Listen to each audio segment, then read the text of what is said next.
Hi there everyone on the 67 Hail Hail channel. We are chatting after Celtic 2, AZ Alkmaar 0. I'm not at a disco, I'm not in a nightclub. I am somewhere sheltered under the Emirates Arena, I believe they call it, David. I've got a big bright purple light shining on me. Hopefully it looks okay for all of you watching. Quite a busy stream tonight, David, and with good reason, because I don't know about you, mate, but I thought that was really, really good. Absolutely superb. I was saying yesterday I didn't think we'd win by more than one goal if we were going to win the game tonight. That just blew me away, the performance. Yeah, AZ Alkmaar created some chances. You know what? They're a very good side. They're going to create chances at this level. The way we dealt with the pressure going into tonight, the opposition we were up against, the energy we showed for the match. And I'm not just talking about some of the players who've been performing recently, like Odsonne Edouard coming on for the final half an hour and chasing every ball down. Ange Postecoglou seems to have got something going with this squad, not just certain individuals, but the squad as a whole. And tonight it was just bursting out the team for me. You can feel it in the air. You can feel it as a Celtic fan. You could feel it at the game tonight. There's something building here. I tweeted just there saying there's worse teams than AZ Alkmaar playing the Champions League group stage every single season. I think that is a pretty good side, third in the Eredivisie last season. The way they moved the ball at times. Certainly the toughest game we've had this season by far. A step up in Hearts, a step up in Midtjylland for sure, if not two steps. Yes, they created chances. Yes, they should probably have had one, if not two goals tonight. But I thought Celtic again answered it tonight. I thought we controlled the game for long spells. And, you know, a 2-goal win is probably a fair result. But we also had, you know, chances late on in that game to make it a 3-goal win. I just think this Celtic team is answering every question at the moment. And my point right now is that I hope that the Celtic support remember nights like tonight going forward when this team inevitably does suffer a setback. You know, we go to Ibrox soon. We're all really hoping that result goes well. But if it doesn't, I hope the Celtic support remember that this is a team that's building, and nights like tonight show that this is a team that is going somewhere. There's going to be setbacks, as I say, but Ange is building a really, really impressive team, and I just thought tonight was another sign of that. Yeah, it was, and Ange Postecoglou is, he's been so quick recently to tell you that he's working with such what he calls a small core group of players. And they're now at a stage where you'd expect those energy levels just to be dipping a wee bit, but they just aren't. Every single game they're starting with such intensity. All right, AZ Alkmaar had maybe a 5-10 minute spell at the start of the game. I'd maybe put that down to a wee bit of nerves. Other than that, I thought it was more or less total control for the first half from Celtic. I think we played at a similar intensity to the way we played against Hearts. AZ again maybe came out at the start of the second half for 5 minutes or so, and they had some chances. I'll tell you something else, Hamish. They're going to have plenty of chances at their home ground as well. Yeah. It's going to be a very difficult game over there, and obviously we've created this lead now that you're hoping we're not going to let throw away because it's a 2-goal lead. It's still a very dangerous lead, and it's not going to be easy. It's certainly not a formality in the Netherlands. But tonight, it just builds the momentum further ahead of another big league game on Saturday. I think it was just terrific. Just the way they moved the ball, I thought was so slick. I don't think they were as messy in possession as they were maybe in the first few weeks under the new manager. I think the likes of Turnbull, McGregor, Rogic are starting to get some consistency playing with each other again. And under Ange Postecoglou's system, they seem to be clicking. It's such a smooth midfield, I think we've got now. And I think AZ felt that tonight for long spells. If I was to be picky about one thing, Hamish, I would say I thought a couple of changes could have been made earlier just to ensure we had Rogic better control of the game. When he came on. Yeah, I'd agree with that. But came off, yeah, but Ange Postecoglou learned things like that about the team. But like you're saying, even at the end, the last 5 minutes or so, I thought Celtic were very much in the ascendancy. And when Alkmaar did try to come forward and tried to get that goal back, I thought Celtic were in real control. Outside of maybe a couple of dangerous crosses into the box in the final 10 minutes, I can't remember, anything big that Hart had to do in the closing stages. So it's very impressive game management for the most part from Celtic tonight, and I think that's another big plus for us. Yeah, I mean, I think it was a good side we were up against. I know we've said that already, but you could tell from the early stages of the match, the way that AZ moved the ball about, that they are a far superior side to anything we've faced this season so far. Put it this way, David, I think if they played in Scotland, they'd be challenging for the title, and we beat them 2-0 tonight. So I don't think you can underestimate how good a result that was, but I think, we both realise, and hopefully everyone watching this realises, there's a long way to go in the tie as well. We could go out to Alkmaar next week and lose an early goal, and then we're kind of up against it in the tie. So the team have to be aware of that, but I think they are. The celebrations tonight after the game were good. The team did their traditional lap of honour, but I think just judging from the way Postecoglou conducted himself and the team as well, I think they understood that it was just half a job done. I expect Ange in the press after the game to say it's just half time in the tie. And yeah, I think, there's a long way to go, and I think we have to start the game next week the same way. You're right saying that Alkmaar will create chances. They will, but I think we will as well. We showed tonight that we'll create chances over there. I just wish away goals were still a thing, because 2-0 would have seemed a much better result. Right, Connor Tierney, we apologise for not doing this already. It's a bit of a shambles. We are, 7 minutes into the stream. We've not done this already. Anthony Ralston, David. We need to talk about just how good he was tonight, because I'm certainly eating a large portion of humble pie after his performance tonight. It's not just been tonight earlier either. I think it's been 6 games now in a row that Anthony Ralston has played, and he has been in Celtic's top 3 or 4 performers every single game of those last 6. I think he's been absolutely excellent. Yes, it looks like we're going to sign Juranovic, but Anthony Ralston, his form lately has shown that we have a good option there going forward, even if he is just going to be a backup. He's suddenly turned so efficient. We're finding out that certain players, the likes of Ralston, Stephen Welsh as well, he was absolutely sublime tonight. The likes of Ralston, we're finding players are performing at levels we didn't even know they had in them. I don't think anybody could have saw this renaissance, if you want to call it, from Ralston. The way he's bombing up and down the right side without any sort of fear either. He suddenly looks like a player that thinks, what? I'm not just in good form. I'm a good player, and I can perform at this level. Tonight, I thought was going to be a massive step up. I thought it was going to be a step too far, actually, and I'll say that as well. And I was one of the ones that had been constantly criticising Ralston and saying that he's not good enough. He can't be good enough. He failed to get regular minutes at Dundee United. He failed to really kneel down a place. I think it was it St Johnstone he was at? Yeah. He's had a couple of loan spells where he hasn't really impressed. I thought there was no chance, but my goodness, under this manager, he's putting in performances that nobody knew he had, and he's making a lot of his eat humble pie, like you say, but he isn't the only one. I think Welsh really needs highlighted. Yeah. I thought he was outstanding.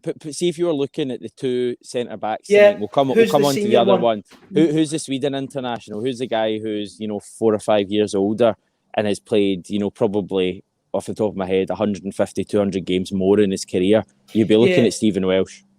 Absolutely, he plays such a maturity, doesn't he? Some of his interventions, some of the moments where he could be diving in and doesn't. It's some of his decision making. He just doesn't have any sort of rashness in him at all these days. I don't think you could say that last season. Thought it was a bit premature in his timing of the tackle. This year again, outside of maybe after the Michelin tie, he's another that's looked a totally different player. I agree with you. I think Starfelt, he's struggling a bit, and it's not just early season jitters. I don't think early Celtic career jitters. There's some things he's doing that you think you should have that nailed, such as ball control. How many touches it's taken for him to get the ball out of his feet. He looks nervy. Passes. He's going to have to rid himself of that nervousness, Hamish, and it's going to have to be soon. I think he's played, is it 4 or 5 games now for Celtic? I don't know the exact figure. Probably 5, roughly, aye. Yeah, I mean, he'll get time. I'm sure Ange Postecoglou wants to build up this centre-back partnership between him and Welsh, but some of the mistakes are more careless than I would have expected at the minute. I think he just needs to calm down, just keep it simple. not try to do anything too over elaborate in the ball, and I think he'll be fine. I do think he has shown some signs. I think he reads the game quite well. I just think his execution has been a bit poor. But he'll need to rid himself of these errors soon, because we have big games coming up, and big games that we need our new signings to be ready for. The problem I've got with the whole Starfelt thing at the moment is that, and I don't want this to sound like I'm having a go at the Celtic support at all, because I think they're totally warranted in the reaction so far, but I feel like every time Starfelt is on the ball or has, you know, a bit of defending to do, like a header, the support are really on edge. Now, I know that comes from the fact that he's not started on fire and he's made probably at least 2 or 3 high-profile errors. And I know as a professional footballer who's on, you know, X amount a week, he should be able to deal with, you know, a few thousand being on edge at a game. But I just kind of feel like I want people to calm down a little bit with Starfelt. I think he's not... I don't think he's been anywhere near the bomb scare that some people are making out. Yes, he's had a few mistakes, as I say, but I think in general, it's been a relatively positive start to his time at the club. I mean, I probably fall down the other side myself. I think he's had an okay start, but I'm like many. I get a wee bit nervous when he's on the ball and he's. Do you think he's going to be a success or a failure? Okay, I think he's going to be a success. I think you've got to... I'm not going to write a Celtic player off after 4 or 5 games.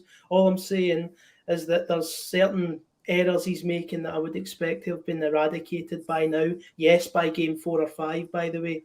But I do think he'll be a success. As I say, I think he's a good reader of the game. I just think when he has decisions to make with the ball, he's just not quite there mentally about what he wants to do with it. But he's in a new system. He's like many new players. He's playing under a new manager, a new country, and a new system, and hopefully he irons everything out. But let's not pretend it's not been a concerning start for him. You know, let's not pretend that's the case. You can probably tell I'm wandering, David. I'm going to try and give us a good view of the wonderful stadium. It honestly looks spectacular right now. Tell me about Tom Rogic then, mate, because outstanding, I thought, again today or tonight. Yeah, I mean, just another individual that Ange Postecoglou. Look at that, stunning. Just another individual that Ange Postecoglou managed to reignite. I think again, I was in the wrong with Rogic. You know, I thought that he was done. I thought we should have sold him to the Qatari club for £5 million last summer. I thought we made a mistake not doing that. It just shows you what a manager who understands coaching can do for a player.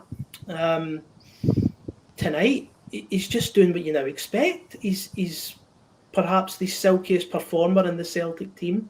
When he gets the ball, you just expect him to get away from whoever's within 5 yards of him. You expect him to produce a brilliant switch. You expect him to produce a deft pass. He's managing to find that form that he had under Brendan Rodgers in the early days. I would even go that far. And that's what I'm expecting from him as the season goes on, to start reproducing form of a similar level to that. He's another one that's going to be massive next weekend at Ibrox. He's going to be absolutely massive in Holland. And if he keeps up this form, he's going to be massive for Celtic all season. When he plays like that, I don't think there's a better out-and-out footballer in the Celtic team, a better footballer to watch in the Celtic team. I think he's phenomenal, I really do. I just think he's getting back to the levels that we saw in the Brendan Rodgers time. I really thought he was one of our, again, 2 or 3 top performers tonight. The way he protects the ball, he was getting into those areas that we remember from the Brendan Rodgers era. And, you know, I spoke about this with John after the Hearts game on Sunday, but I did not see this coming with Tom Rogic. I had honestly consigned his Celtic history, his Celtic career to the scrapbook as being history, because I just didn't think he had this kind of revival in him. But I don't know what it is. I don't know if it's the fact that it's an easy thing to say, but whether it's the fact he's got a compatriot as the manager now, a guy he's worked with in the past, or whether he just needed something fresh to happen at Celtic. Maybe he's benefiting off the fans being back and this whole revival feeling that we're all feeling with Celtic at the moment. But Tom Rogic is like a new signing for Celtic. He is a guy, people kind of have it in their head that Tom Rogic is 33, 34. This is a guy who off the top of my head, I think is still maybe only 28, 29 at the most. This is a guy who should theoretically be in his peak years at the moment. And if this is the Tom Rogic from 3 or 4 years ago, we have a guy who is going to really help us both domestically and in Europe this season. And again, like Ralston, this is not us speaking after one good Tom Rogic performance. You're now talking 4 or 5 games in a row. And I'm just so excited about seeing Rogic. I'm so excited about seeing McGregor every game. I'm so excited about seeing Kyogo. Abada, who I thought again tonight was just so exceptional. Direct. I thought Abada was just brilliant. There was one moment in the first half when he just had the ball at the touchline, probably 45 yards from the goal we were shooting into, and he completely skinned the left back and was so direct, and I think he got a cross or a shot away in the end. I think he's a hell of a player.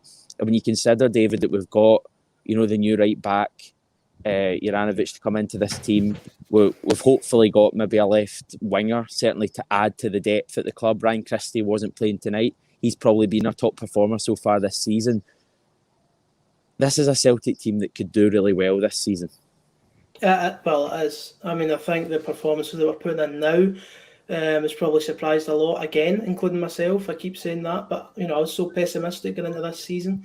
The performance levels we're putting in now suggest to me that we shouldn't be expecting anything other than a close fight for the title. Even tonight against Alkmaar, that had to be a level of performance we haven't seen yet from Celtic under Postecoglou. It had to be at this new bar in order for them to beat a side like that. They're a good side, and we beat them 2-0. Yeah, exactly. They're a very good side. And they're a side who, all right, they've had a couple of players taken away from them. They haven't had their full team ripped out from them. Let's get that straight. They've still got a lot of talented players in there that we mentioned in the preview yesterday. Massive performance tonight, and I'm looking at these new signings, the likes of Kyogo Furuhashi, Lila Bada, just totally revolutionised our forward play. You know, all of a sudden we're direct. I mean, who would have thought that back in May, that Celtic would have had a direct front line? It just shows how quickly some big changes can be made if they're done well enough, Hamish. And the manager has bounced back so well from Michelin, I must say. One other thing we haven't pointed out yet, Joe Hart, fantastic. Yeah. Absolutely fantastic. Right. Answer this for me.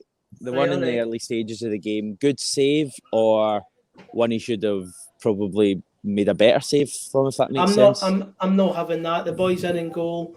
He's going to hit the ball first time. He just has to make himself big and try and get something on it. I thought it was a superb save. You know, I really did. He kept the ball out. You know, he kept it out. He kept a clean sheet tonight in a game that no other goalkeeper at the club would have kept a clean sheet, Hamish.